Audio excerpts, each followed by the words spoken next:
Have you ever heard of someone disappearing without a single trace, leaving behind only unanswered questions, broken hearts, and haunting silence that eats away at those left behind? If you are listening to this now, I want you to imagine a girl, a family, and a town where one chilling night changed everything.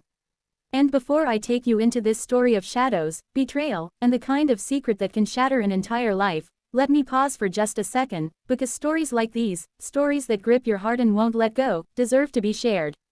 So if you haven't yet, hit the like button and subscribe to this channel, because more stories like this one are waiting for you, and trust me, you don't want to miss what's about to unfold. It started in the small, fog-covered town of Marrow's End, a place that seemed almost forgotten by the modern world. Tucked between endless forests and a river that carried more secrets than fish, the town had an air of mystery that clung to its narrow streets like the mist that never lifted. And in this town lived a girl named Clara Marin, 17 years old, quiet but radiant in a way that people remembered even after just one meeting. She had a smile that hinted at sadness and eyes that held stories no one else could quite read. Everyone who knew Clara said she seemed to be waiting for something, or perhaps someone. Clara's disappearance was sudden, violent in its silence. One late autumn evening, after dinner with her parents, she stepped outside, supposedly to meet a friend. She never came back. The front gate was left ajar, the cold night air carried only the sound of the river, and her shoes were found neatly placed on the doorstep the next morning as though she had slipped out of her own life like stepping out of a dress.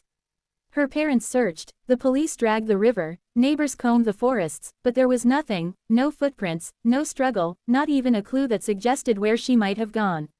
Days turned into weeks, weeks into months, months into years. Hope dimmed, but never fully died. Her parents aged 10 years in too, clinging to her picture, telling themselves she might walk through the door any day. But Marrow's End had a way of swallowing its mysteries whole. People whispered about the woods, about the river, about curses and old legends. Some claimed Clara had simply run away from the suffocating small-town life, others swore they'd seen her ghost by the riverbank on moonless nights. But the truth no one could have predicted, was far darker. 15 years later, on a rain-soaked evening, a woman appeared at the Marin family's door. Her hair was longer, her eyes sharper, her face familiar yet worn by time. She stood silently as her mother opened the door, the shock nearly knocking her breath away.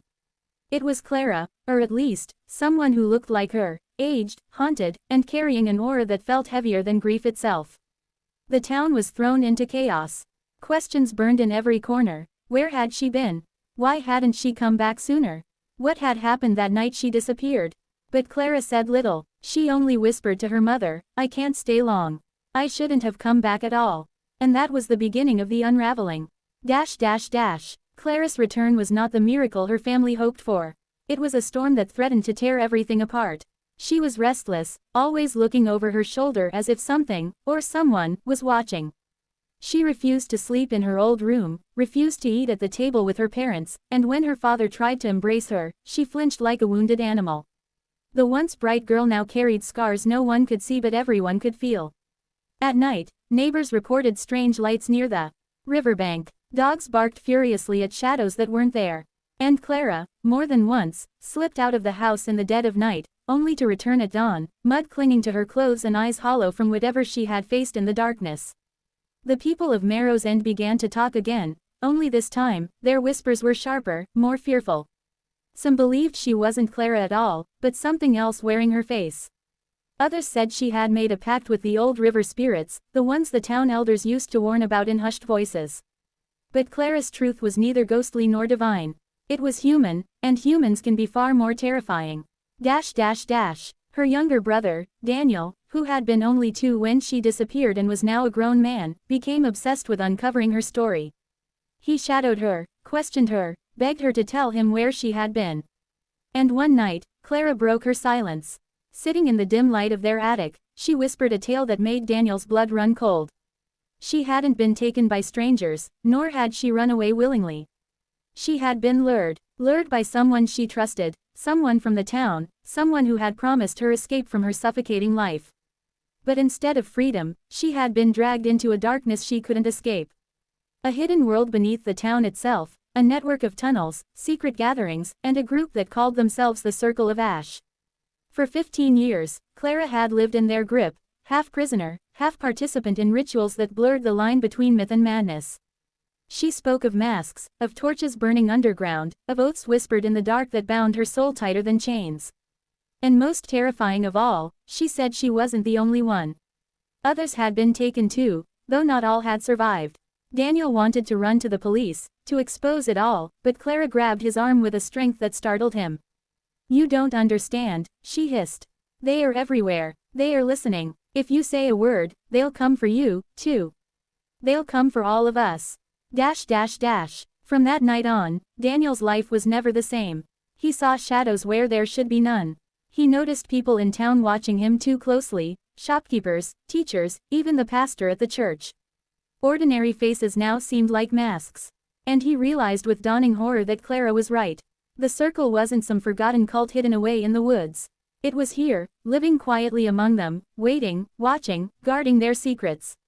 The more he tried to uncover, the more the town itself seemed to resist. Records went missing, people avoided him, even his friends warned him to stop digging. But Daniel couldn't, because behind Clara's hollow eyes, he saw something worse than fear. He saw inevitability. She hadn't come back to be saved. She had come back because something was coming, and she wanted to warn them before it was too late. And that, my friends, is only the beginning of Clara's story.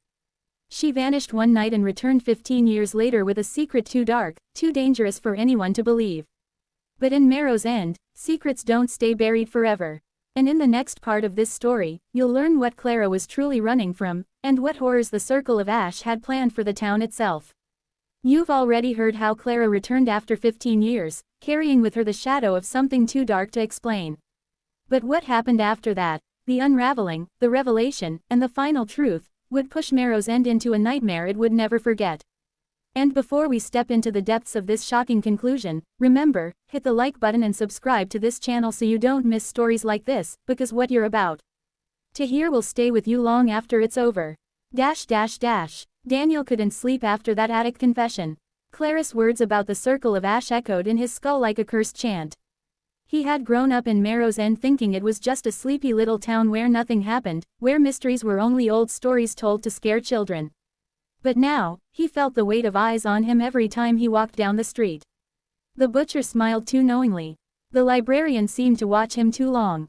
Even his best friend, Mark, avoided certain questions with a nervous laugh. And Clara was slipping away.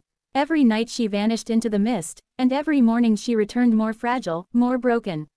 He asked her where she went, but her answer was always the same: "If you knew, you wouldn't want me here."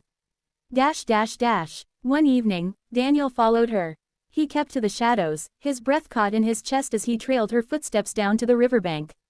The mist rolled thick, and the sound of water masked his steps. Clara moved with strange certainty, as though she knew every root, every stone in the dark. She knelt near the old stone bridge, one of the oldest places in town, built before anyone remembered, and pressed her hand against the mossy wall. To Daniel's horror, part of the wall shifted. A hidden door, ancient and heavy, opened to reveal stairs that disappeared into the earth. Clara slipped inside without hesitation. Daniel wanted to call her back, but his voice froze. The air around him felt colder than death. He waited until she was gone, then stepped forward and peered into the black mouth of the stairwell. It smelled of damp earth and smoke, and far below, he thought he heard whispers, many voices, chanting in rhythm. He fled before they noticed him, but what he saw that night never left his mind. Clara didn't know he had followed. She thought she had kept her secret intact. But she underestimated Daniel's determination. The next day, he confronted her with what he saw. At first, she denied it, her hands trembling as though the very words could summon danger. But eventually, she broke. She told him the circle wasn't just a cult, it was the spine of Marrow's End. Generations had passed its rituals down, hidden beneath the town's surface. Its members were teachers, shopkeepers, policemen, even officials. They didn't just worship something, they fed it. A presence, ancient and hungry, that lived in the darkness beneath the town. Every decade, they sacrificed someone young and pure to keep it satisfied. And 15 years ago, Clara had been chosen. But something went wrong. The creature, or whatever it was, had marked her but had not consumed her. The circle saw this as both a curse and a gift. They kept her alive, using her as a bridge, a vessel half in their world, half in the other. And when she finally escaped, or was let go, she realized it wasn't because they lost interest. It was because the time had come. The circle had chosen her again, not as a sacrifice but as a harbinger. Her return was the signal. The next ritual was near. Daniel refused to believe it at first.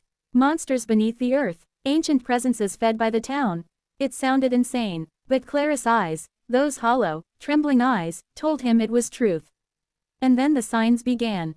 Crops withered in the fields overnight. The river turned murky, fish floating belly up along its banks. Animals fled into the woods, leaving the farms eerily silent. And the people of Marrow's End began to change. Neighbors spoke in riddles, children whispered songs in languages they shouldn't know, and in the dead of night, Daniel heard drums beating beneath the earth. Clara begged him to leave town, to take their parents and go. But Daniel's anger burned hotter than his fear. He couldn't abandon her again.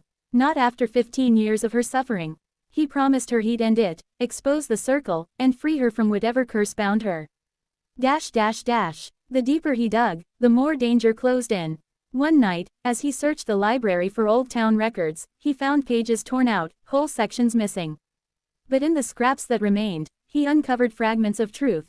References to the offering, mentions of disappearances that matched the circle's cycle, and a chilling line scribbled in the margin of a century-old diary: the chosen returns to call the Hollow One. Daniel realized the horrifying truth. Clara wasn't just a victim. She was the key. Her return wasn't her choice, it was part of the plan. The circle had let her go 15 years ago so she could ripen, so she could carry the mark back into the town when the time came. She wasn't warning them, she was the signal. The night of the ritual came like a storm. The circle gathered beneath the stone bridge, torches flickering in the damp tunnels. Daniel followed, heart pounding, clutching the old hunting knife his father had given him. He thought he could stop them, rescue Clara, and end the madness. But what he saw stole his courage. Clara stood at the center of the chamber, pale and trembling, yet glowing faintly as though her skin held light from somewhere else. Around her, the circle chanted, their masks carved from bone and ash. And behind her, in the black pool at the chamber's heart, something moved. Something vast, shapeless, but alive. Eyes like coals opened in the darkness, fixing on Daniel even before he stepped from the shadows. Clara's voice broke through the chanting. She cried out, not in fear, but in apology. I'm sorry, Daniel. I couldn't fight it. I was never free. I was always theirs. The circle's leader raised his arms, the chant rising to a fever pitch. The pool boiled, the air shook, and Daniel realized too late, this wasn't just about Clara. This was about him. The circle didn't want to sacrifice her. They wanted to sacrifice them both. Daniel ran forward, slashing with the knife, but the circle closed in. Clara screamed as the darkness surged, tendrils of shadow wrapping around her, pulling her toward the pool. In a final act of defiance, she broke free just long enough to shove Daniel away. Go, she cried. If you love me, don't let them take you too. And then the shadows swallowed her whole. Daniel escaped, barely. The tunnels collapsed behind him, sealing the circle and the creature in their chamber. The town above shook as though from an earthquake, windows shattering, streets cracking. And then, silence. When the dust cleared, Clara was gone again. Vanished, just as she had 15 years before. But this time, there would be no return. In the days that followed, Marrow's End pretended nothing had happened. The townsfolk carried on as though the collapse was just a natural disaster. No one spoke of the circle, no one spoke of Clara. But Daniel knew. He knew the circle wasn't destroyed, only buried. He knew Clara wasn't gone, only taken. And he knew the Hollow One still stirred beneath the earth, waiting for the next cycle, the next offering. And sometimes, late at night, when the mist rolled heavy across the river, he swore he heard her voice calling his name. Not from above, but from below. So remember this story of Clara Marin, the girl who vanished one night and returned with a secret no one could believe. She came back not as the lost daughter of Marrow's End, but as its warning, its curse, its prophecy. And if you ever hear whispers in the mist, or see shadows move where there should be none, maybe, just maybe, you've found a town like Marrow's End, where the past never dies. And secrets never stay buried.